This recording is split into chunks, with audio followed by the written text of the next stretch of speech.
Sorry. No, it's just a quick question to Miha.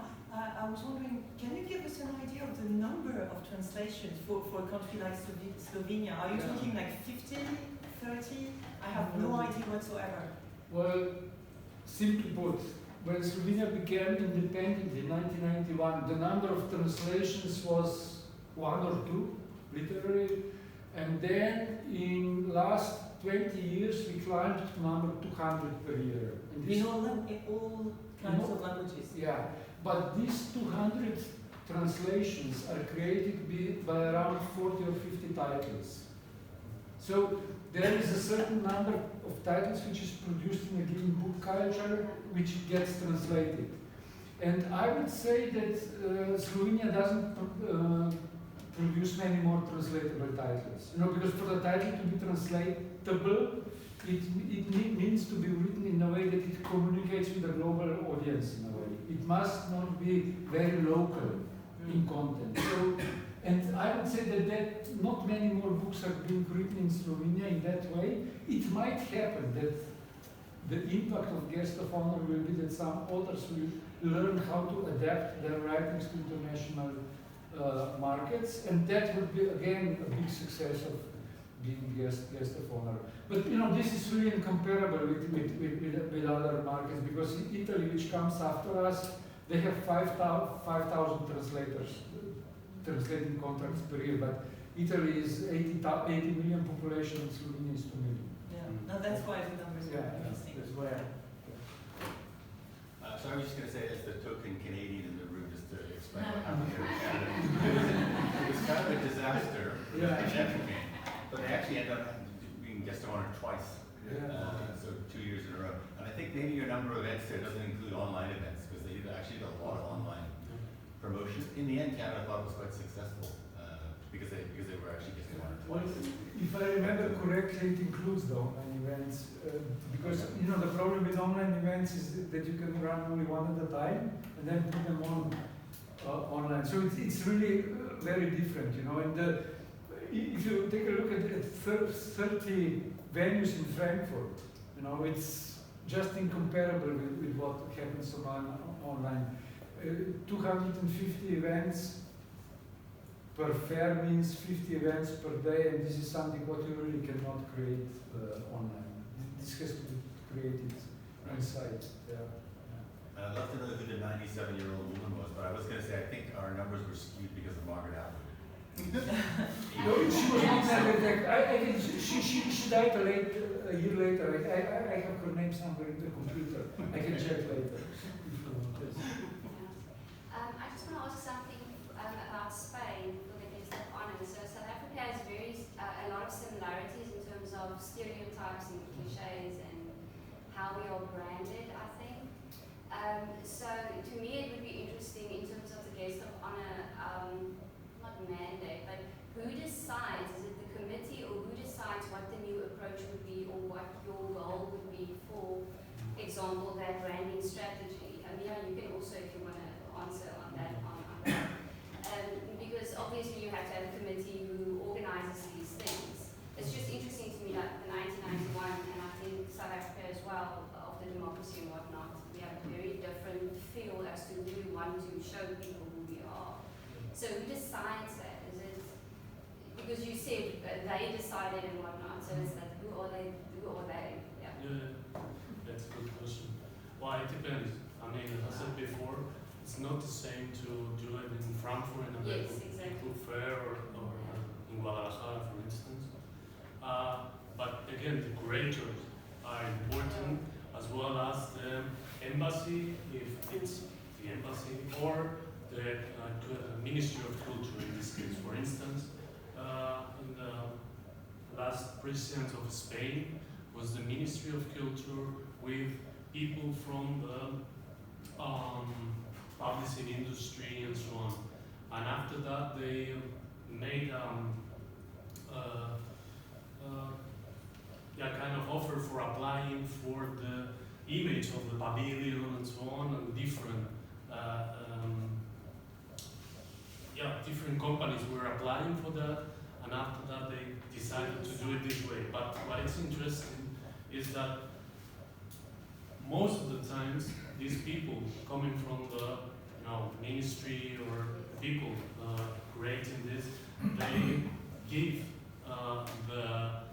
these companies, for instance, some kind of brainstorming ideas, which are which are the things you should stress, which are the things you should avoid.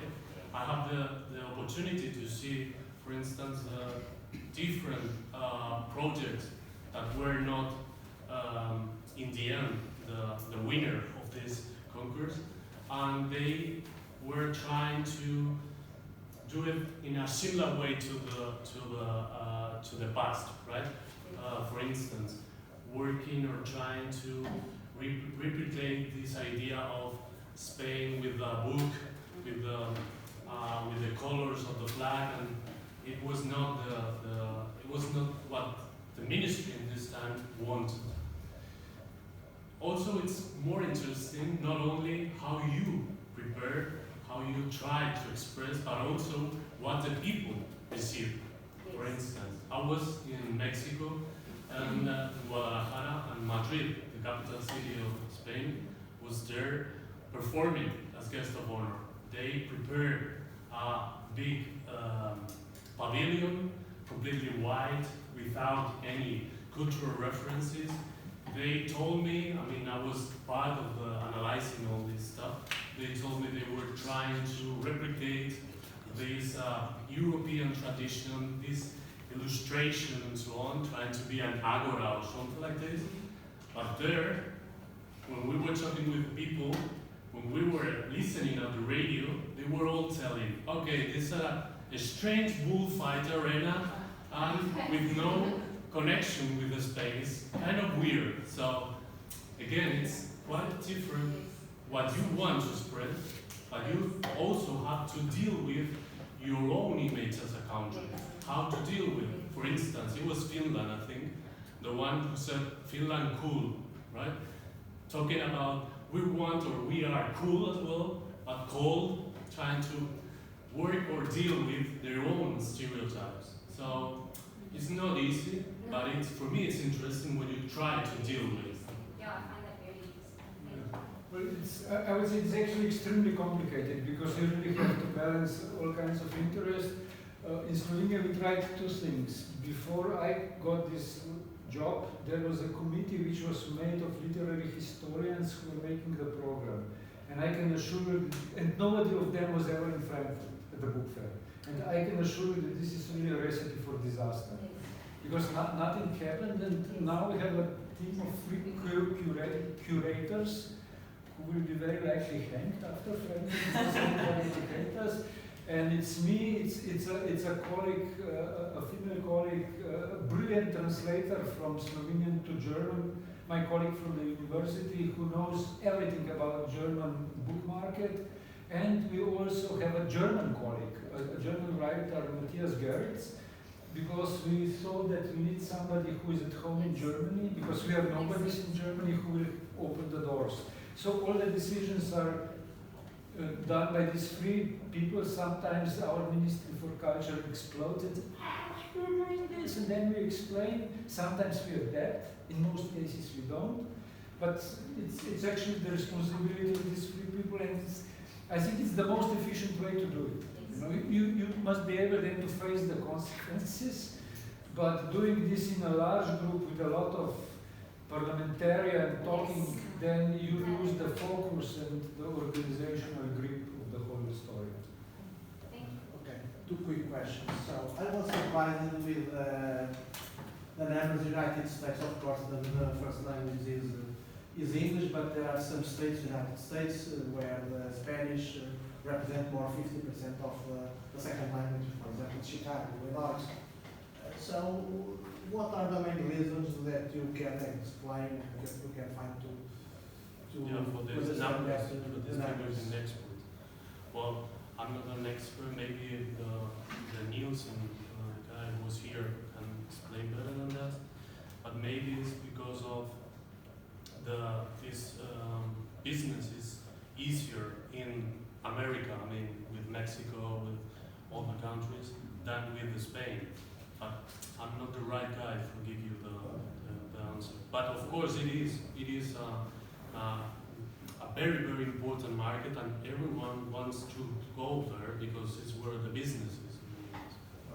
This can mean that there are many people that speak English, maybe, but maybe they speak Spanish, but mainly the Spanish community, but maybe they are integrated in the English culture. I don't know.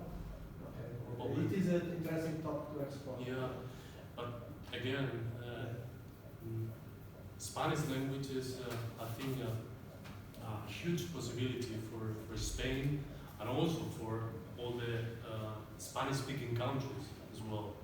But the thing is, how can we achieve what we want, our goals with this language, right? Because we have the numbers, I mean, in population, but the importance in business, if you want, is not as important as the language.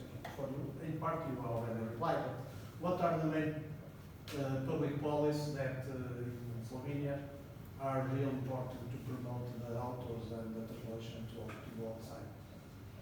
Well, no, I basically see our main task to promote Slovenian authors and Slovenian books, because that's primary thing why Frankfurt Book Fair is there. And the difference between Slovenia and Spain, and you were talking about number of books sold worldwide. I cannot talk about this, because Slovenians live only in Slovenia. I can talk only about right sales and about the visibility of our authors. And thank God we have this nice, crazy guy, Slavoj Žižek, who can really do a lot of things for our bigger visibility. And we will, of course, use him as much as we can. Jaka showed later after Dragoj Rančar, who is also a great fiction writer, who got quite a few important international awards. So we have some authors, and what we want to achieve is to show, I will say very pompously, that this is just the top of the iceberg. And there are many good, interesting things below the sea level. Thank you. Well done.